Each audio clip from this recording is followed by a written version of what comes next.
La proteína B, el gen B va a expresar ¿quién es? Proteína de superficie B en los eritrocitos. ¿Y el O qué es? Nada. No se expresa nada. ¿Por qué se dice eso? Porque los grupos sanguíneos A y B son codominantes. Codominantes. ¿Qué significa? Si una persona tiene un alelo A, sí o sí expresa el A. Si tiene un alelo B, sí o sí expresa el B. Si tiene un alelo AB, expresa AB. ¿Cuál es el único caso en el que se expresaría el cero o nada? Cuando no hay ninguno. ¿Cómo es la genética o la herencia de una persona que no tiene ningún alelo dominante?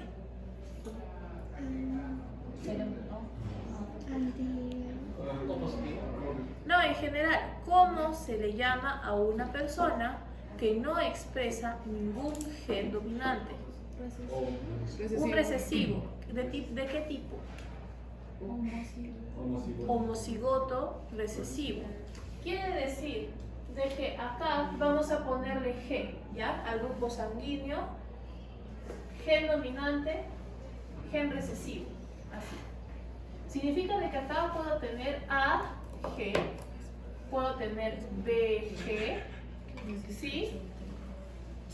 En este caso, o también puedo tener, claro, estos dos, o también puedo tener AA.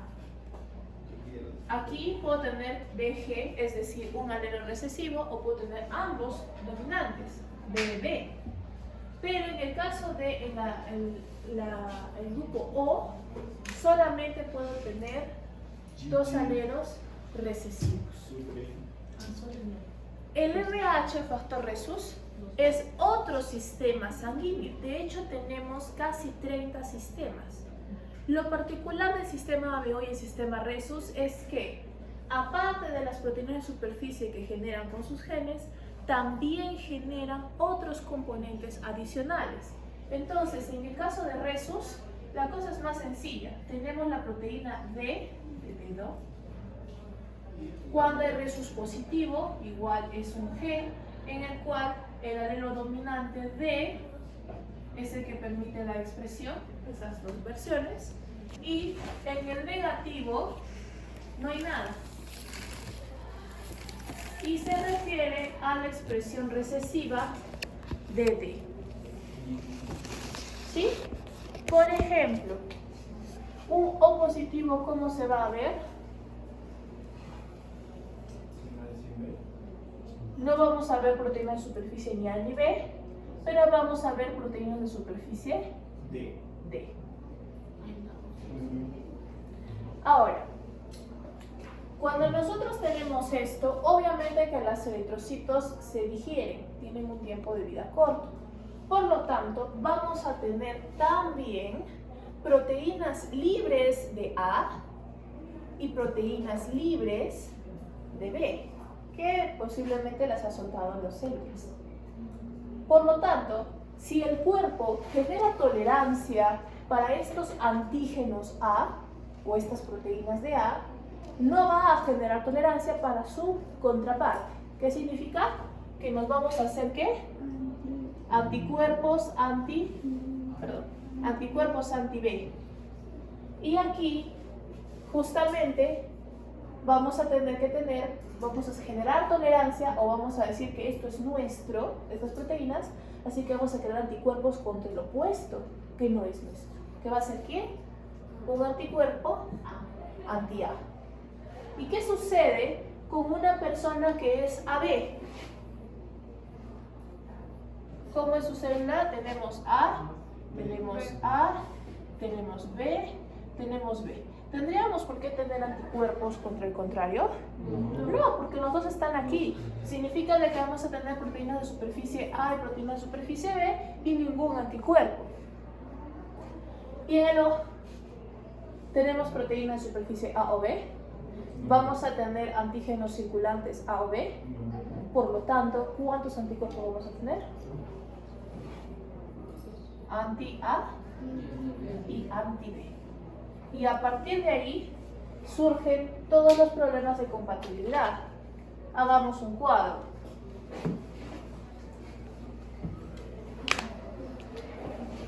A con O se puede mezclar. ¿Seguros? De O a A. No pasa nada. Sí. Porque nosotros estamos agregando sí anticuerpos, pero no estamos agregando ningún antígeno. Por lo tanto, la sangre A no va a reaccionar contra O. Y tampoco va a reaccionar contra las células porque no tiene nada en superficie. El B tampoco, porque no hay nada en las células que pueda reaccionar. Pero si hacemos lo opuesto, estos anticuerpos van a atacar aquí, se van a unir a una célula y la van a deshacer. Por eso el HLA algo es algo muy similar. Si nosotros tenemos determinados polimorfismos, es posible que nuestro cuerpo genere anticuerpos contra polimorfismos distintos. Por lo tanto, si nosotros estamos entrando en contacto con células de otra persona que tenga polimorfismos diferentes a nosotros, podemos hacer una reacción igual de fuerte que esta, que es lo que se conoce como la reacción de hipersensibilidad o HAR, el rechazo hiperagudo. ¿Cuándo es importante? A diferencia de los eritrocitos, que si nosotros le ponemos sangre a una persona de otra persona que no le corresponde, creamos una hemólisis brutal, pero tal vez la persona con tiempo y tratamiento se pueda mejorar. ¿Qué sucede con el HLA?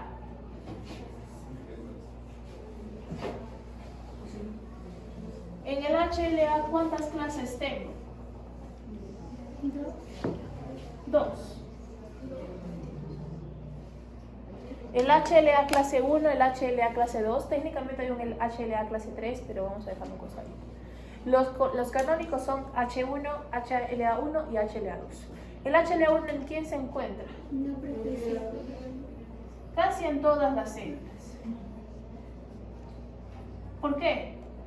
Especialmente en células presentadoras de antígeno, algunos linfocitos T. La idea es de que los linfocitos T vengan y a través de su PCR reconozcan este HLA1. Si esta célula está infectada con bacterias u otros componentes, la destruye. ¿Sí? ¿Qué diferencia existe con la HLA2? Solamente la tiene Kim.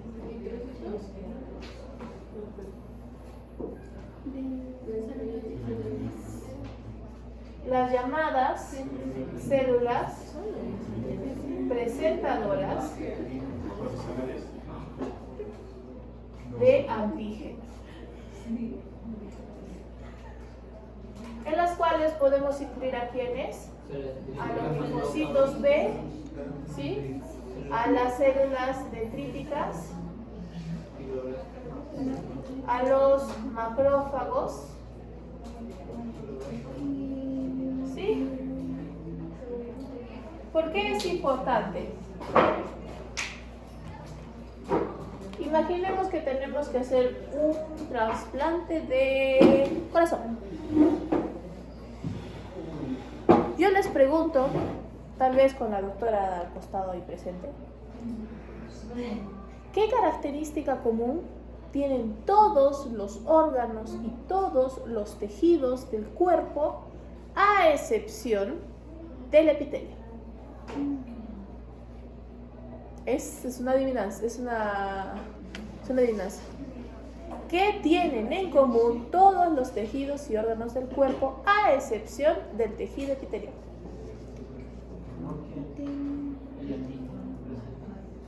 Va a ser más fácil definir un tejido epitelial, las características de un tejido epitelial, que las demás. Es el único que sale del grupo. ¿Qué características tiene un tejido epitelial? Bien, por lo tanto. Bien, por lo tanto. Denso.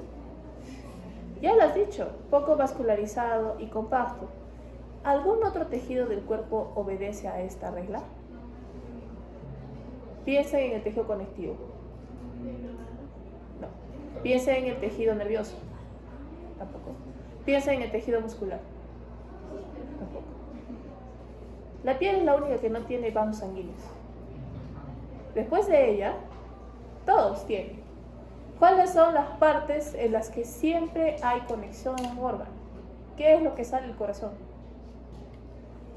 Las arterias y las venas. ¿Qué es lo que sale del riñón? Las arterias, las venas y los uréteres. ¿Qué es lo que sale del hígado? Arterias y venas. ¿Qué es lo que sale de un ganglio linfático?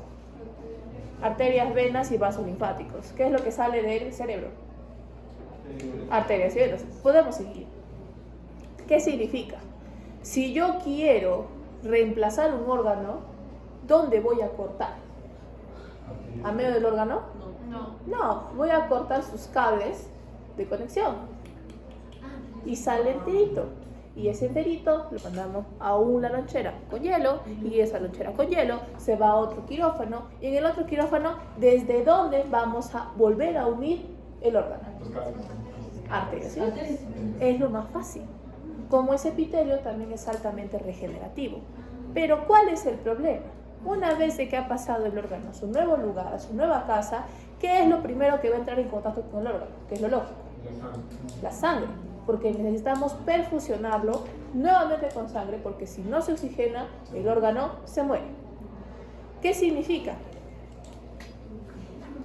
Estos entran en contacto con estos. Es decir, órgano, porque recuerden, las células presentadoras de antígenos siempre se encuentran en el tejido conectivo, en las mucosas. Órgano y circulación.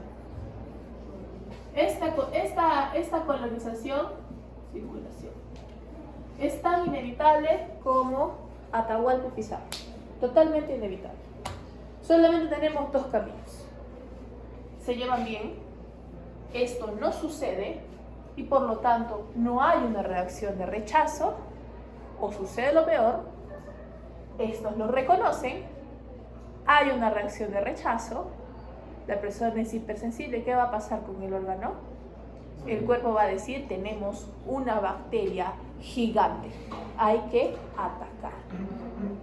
Dependiendo de la cantidad de anticuerpos sensibles al donante, ¿sí? Los que tienen a los anticuerpos, dependiendo de la cantidad, la reacción puede ser inmediata, puede ser en la mesa del quirófano, la reacción puede ser en las horas de recuperación, la reacción puede ser a la semana, a los meses, a los años. Es por eso de que una persona a la cual se le ha hecho un trasplante, se la tiene en constante observación, se le hace medicación para inmunosuprimir su sistema inmunológico, pero también se hacen muchas pruebas de compatibilidad. Una de las pruebas de compatibilidad clásicas es sangre. Pero eso de antemano sabemos que tiene que estar bien. No es de que vayamos a meter el órgano en una lavadora, vayamos a esperar a que salga toda la sangre y cuando el órgano esté blanco lo vamos a meter a su nuevo lugar. ¿Cómo estás? Ese no es el caso. El caso es de que el órgano va a venir con sangre también. Entonces, sobreentendemos de que el grupo sanguíneo corresponde. Ahora tenemos que hacer que esto corresponda. Existen dos técnicas para poder lograrlo. ¿Qué dice su taller que son?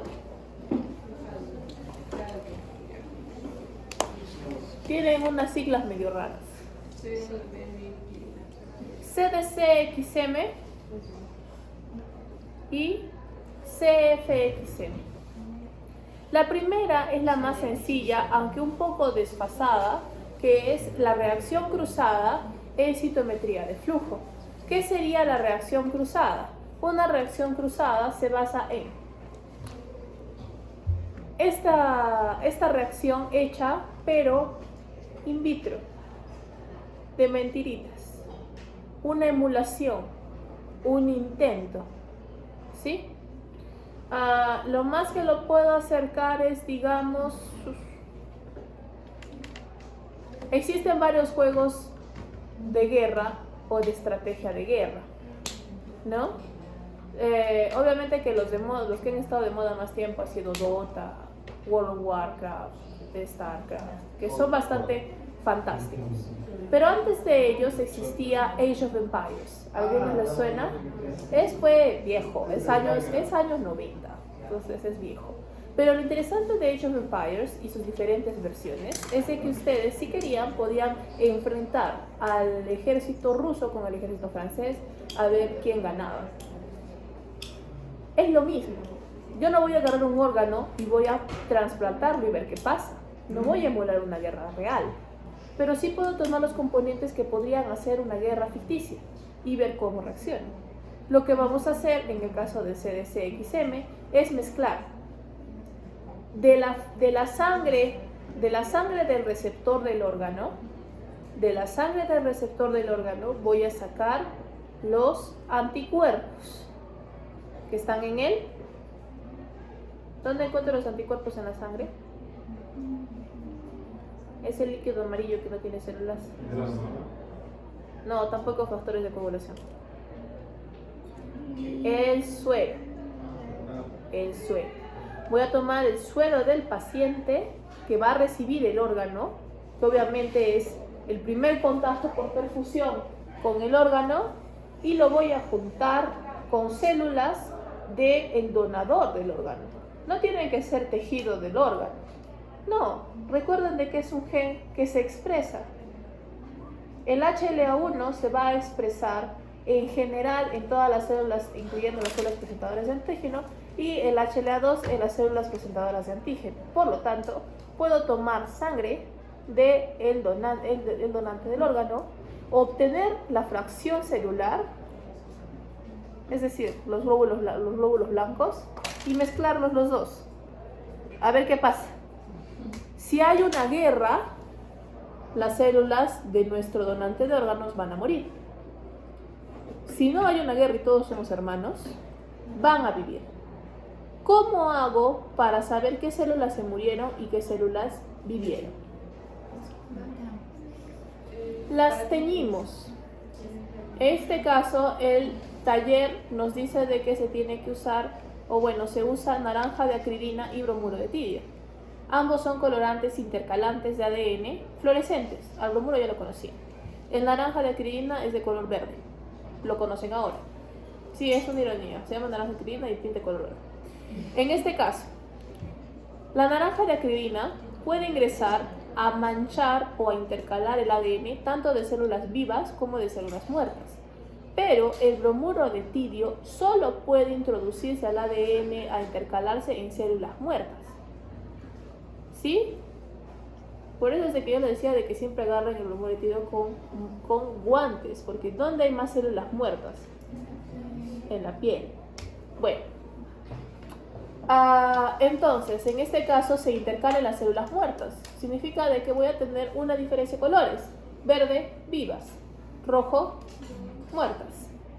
Ahora, si nosotros dividimos las dos reacciones posibles, es decir, tomamos linfocitos T y linfocitos B por separado y hacemos la misma reacción, podemos inclusive determinar si la reacción se genera por un problema con el HLA1 o con el HLA2.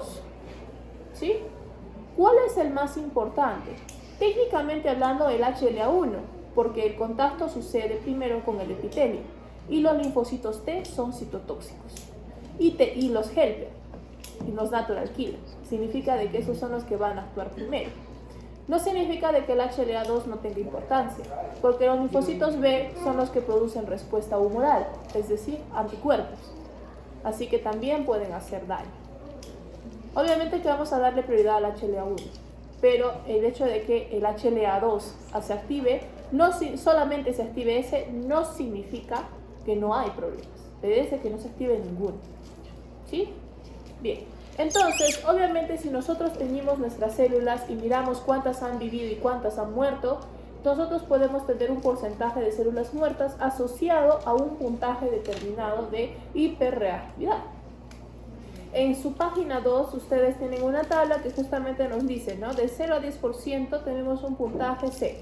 Y del 81 al 100% de células tenemos un puntaje 8+, que es el más fuerte positivo.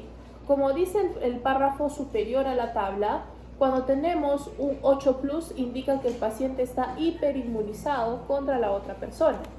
Si esta persona no es de su familia, es decir, es, ¿qué te digo? El siguiente hijo de vecina, o sea, otra persona, significa de que la persona o el receptor del órgano tiene mayores probabilidades de que este resultado se repita con otra persona nueva por sus cuestiones probabilísticas, ¿no? Digamos, yo agarré y fui a apostar y busqué 15 y me salió 15, ¿no? Eso es muy raro. Lo más común es de que digas voy a apostar 15 y me salga cualquier número excepto 15. Lo mismo sucede. Si hay una reacción fuerte con una persona que no tiene ninguna relación genética, lo más probable es de que las otras personas que tampoco tienen relación genética tengan polimorfismos diferentes a la persona que va a recibir el órgano y por tanto vayan a hacer también una reacción de hipersensibilidad. Igual, la supervivencia del injerto va a ser casi nula, va a ser un trabajo muy complicado. Normalmente en estas personas se espera buscar a los mejores donantes. Ustedes seguro han escuchado eso. ¿Quiénes son los mejores candidatos a donantes? Familiares. ¿Pero qué tipo de familiares? Se respeta la misma regla que la agregación familiar. Hermanos. Por encima de, acuérdense la agregación familiar, por encima de hermanos gemelos. Mellizos, hermanos, y luego ¿qué se aleja un poco más? Padres, luego ¿qué se aleja un poco más? Abuelos. ¿Qué hermanazos?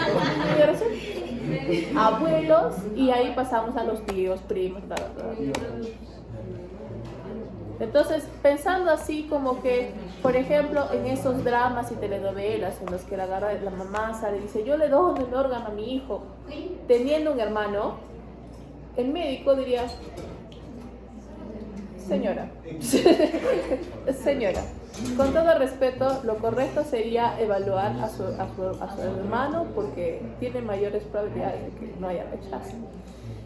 Pero hacer la prueba no cuesta nada. Figurativamente no cuesta nada. ¿Cuánto cuesta, doctora? Depende. Una prueba como el CDC-XM no cuesta mucho.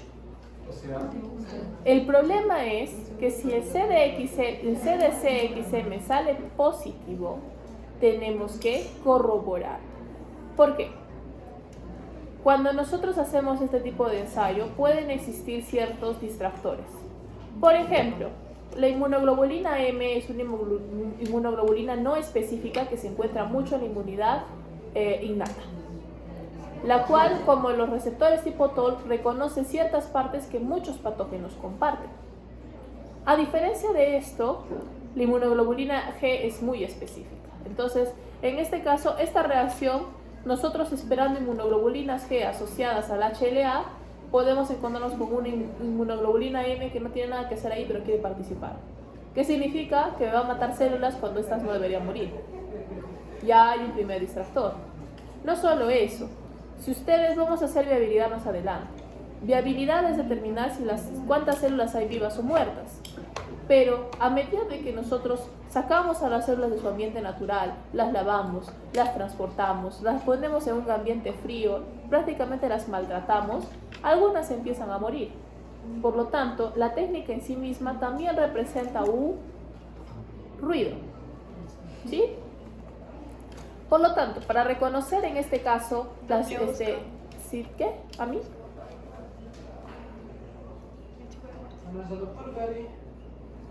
Tocar el timbre, por favor. El timbre, toca el timbre.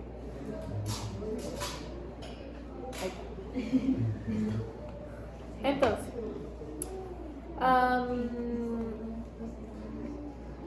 obviamente tenemos que verificar con una prueba más específica. El mejor ejemplo de esto es el COVID. Si alguien tiene COVID, ¿cómo estábamos haciendo en la pandemia? ¿Pasábamos de frente a la molecular? No. Prueba serológica, la llamada inmunocromatografía, y si esa salía positiva, a la molecular. Obviamente que hubo toda una controversia con esto, porque todos sabían de que la serológica era menos específica que la molecular, pero la molecular era más cara, por lo tanto el Estado decidió invertir en lo más barato. La controversia surgió en el hecho de que la serológica se volvía más específica mientras más avanzaba la enfermedad. Entonces la cuestión era, ¿vas a permitir que avance la enfermedad solo por un poco de plata? Hoy por hoy hubo un cambio de chip y las personas, y se pedía prueba molecular en ciertos casos muy particulares. Por ejemplo, en el aeropuerto, en una cirugía, etcétera, etcétera, ¿no? Igual, esta prueba no es de todo exacta ni segura. Vamos a necesitar una prueba más sensible, que en este caso es la versión citometría de flujo. El principio es el mismo. Tomamos suero de la persona que va a recibir el órgano, tomamos células de sangre de la persona que va a donar el órgano, las mezclamos, entonces va a haber una cuestión de vida o muerte. Lo importante es de que si hay una reacción, los anticuerpos anti-HLA del receptor del órgano se van a juntar a la sangre o a las células del donante. Esta unión nosotros la podemos reconocer. ¿Cómo? Usando un anticuerpo extra pintado de una molécula fluorescente que reconozca el ladito que no se une del anticuerpo anti-HLA. Es decir, célula, anticuerpo y otro anticuerpo aquí. El casi sándwich.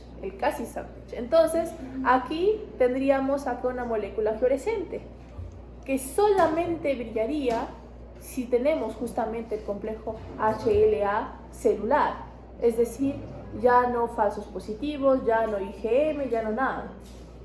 Por lo tanto, al pasarlo a través del citómetro de flujo, que ya saben cómo funciona, tendríamos realmente si es que hay o no hay células reactivas a HLA. Obviamente que también tiene controversias, porque no podemos decir hay unas cuantas, es suficiente.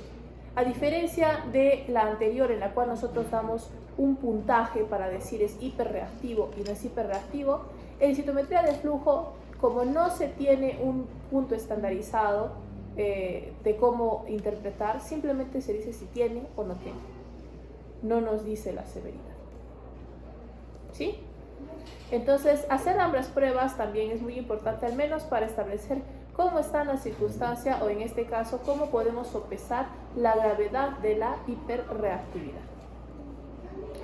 Hasta aquí, ¿alguna pregunta? Si una explicación súper recontra, hiper, archi, mega larga, me duermo, me muero, yo no sé qué hacer con mi vida. ¿Preguntas? ¿Ah?